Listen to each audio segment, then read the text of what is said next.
what are we going to look like in another 2 years' time? Because look where we have come now in 2 years, since October 7. God help us about where we will be in another 2 years' time. Well, that's absolutely right, Peter. So the Prime Minister was right to say anti-Semitism has a long history and it long predates his prime ministership. But it has clearly been getting worse and he has not taken effective action on it, as with so many things. You know, our defence policy, come back in another 20 years and he might have something to show you.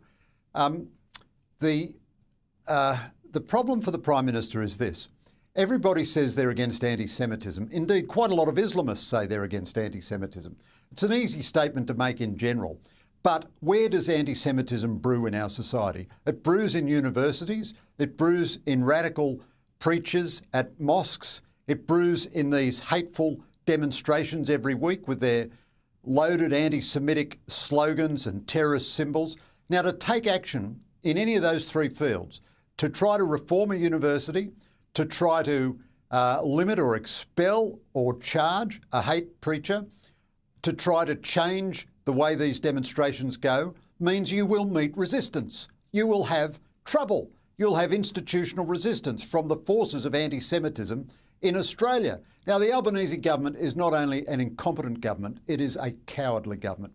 And it is not willing to take any of those institutional steps because it is not willing to shed one drop of political capital on behalf of the Jewish community.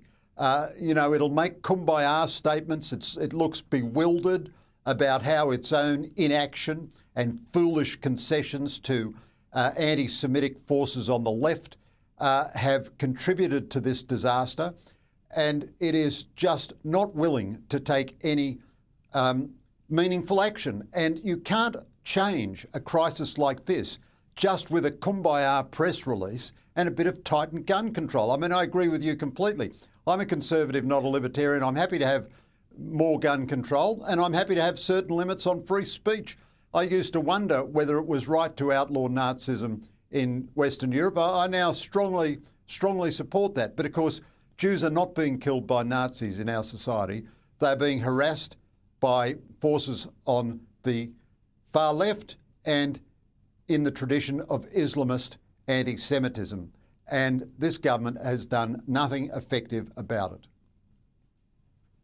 Greg, I'll make the point just as we go. You know, the Prime Minister has not said anything about Islamist terrorism. He's not dared speak those words. There's been more mentions about far-right extremists this week from the government than there has about the scourge that allegedly drove these men to do what they did. I'll leave it there. Greg Sheridan, thank you.